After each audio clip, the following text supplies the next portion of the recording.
Hi there, my name is Becky and I am a musical theatre creator. I am a musical theatre performer, singer, actor, teacher, all that kind of stuff. And I make YouTube videos about like musical theatre content, so that could be anything from finding audition songs. Oh, I've got hiccups.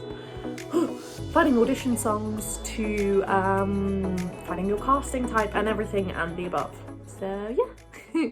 So in today's video, I'm going to be talking about how to do headshots and self-tapes and vocal reels on a budget.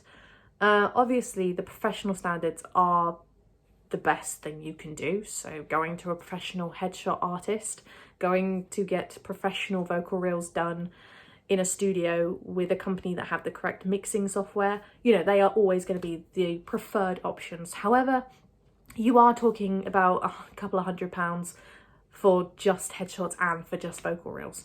So it is a big investment from your budget. And if you really are struggling, this is what this video is for. It is just some helpful tips on how to do things on a budget, if you're having to do them at home, that kind of thing. Yeah, so let's get into it. So headshots. One of my teachers gave me some great advice, and he said, if you ever need to do a headshot by yourself, just go outside, sit in the shade on a sunny day and face north. And I was like, huh? But I tried it out, it really works. So because like at the moment, I'm currently sitting in a room which has natural daylight, but the sun isn't beaming on me. And as you see, it's just a very nice natural lighting on me. It's not too harsh and you can visibly see all my features, especially if I'm fully facing the light. Obviously when I'm facing here, you've got shadow. You know, if you need to, that is an option. You can do it in front of a brick wall, you can do it in front of like a forest. And yeah, always make sure that you're not in direct sunlight, because then you're gonna find that your eyes are gonna be squinting and things like this. But in like just a slightly shaded area, that is a really good option. However, if you can't get outside or it's not sunny out there, another option is when you're at home, find a completely blank wall. So for me, luckily, I've got this lovely blank blue ball. And then what you need to do is get a stand that is exactly the same height as you. So what I use is I had a DVD stand, and then I put my little tripod on top with my iPhone connected to it. So it's like a ring light stand thing. Put my iPhone on it, and yeah, then you've got like the perfect height angle. You're not having to adjust the camera or anything like that. It's just directly on your face. Then what you need is a light in front of you, so but to the side. So like for instance, I always use natural light if I'm taking photos inside, because it's just a nice light. So it's always diagonally in front of you. And then what you need is another light that sits either just behind you or just to the side of you. So it takes over that other side that isn't being lit. And it just adds dimension to the image. It also, you know, just keeps your whole face lit up for the image. And that would be my bog standard versions of headshots. Okay, so now looking at self-tapes. At the moment, self-tapes are the new way of auditioning for things, you know. So often you will be asked by casting directors and by universities and drama schools, and they'll be like, can you send us a self-tape of you performing so we get an idea of what you're like? Now, you can go really fancy with these, or you can go really bog standard. To be honest, what the person is looking for is you. They're not looking at how well your production quality is or anything like that. So the best option to do for a self-tape, have a blank wall behind you, wear nice non-patterned clothes. I often find so many people wear patterned clothing and it's a little distracting.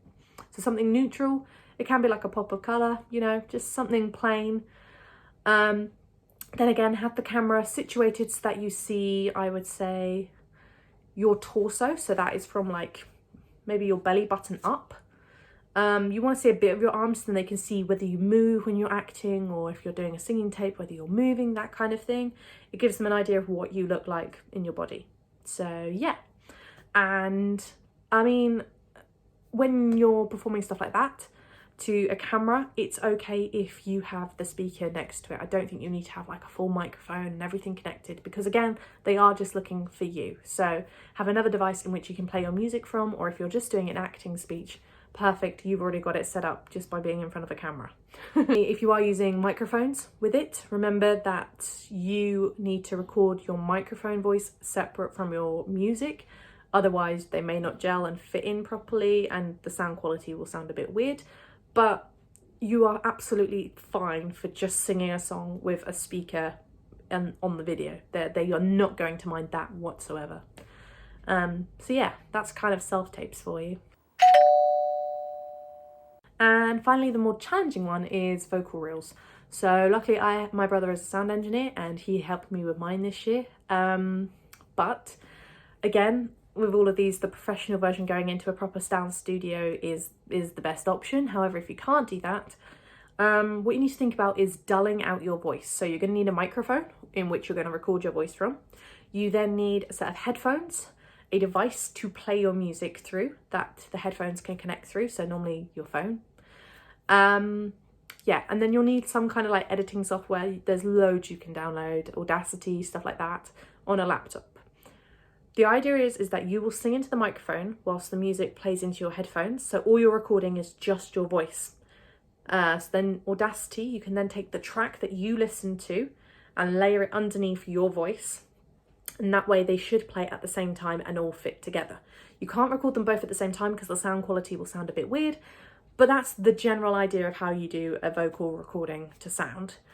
Now some people have, I can't even think what they're called, but it's like a black disc that sits in front of the microphone and it picks up all the sound. And obviously people have like sound booths and stuff like this. I know this sounds really silly, but there is a budget version, and this is how me and my brother did it the other day.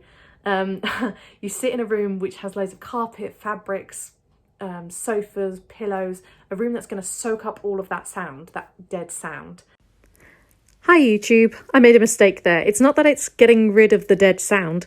In fact, it's actually taking away all of the sound and making the sound dead. Anyway, back to the video. Then you get yourself a blanket, hold the microphone with your headphones in, and pull that blanket over the top of you. It takes up all of the dead sound in the room and it makes it sound dead, which is what you want, so the recording itself sounds crystal clear. But yeah, so it's a silly way to do it, but it does work, and I kind of testify to that. But yeah, so that is like your budget version of a voice recording. So there you go, that is my budget breakdown of how you can do headshots, vocal reels and self-tapes.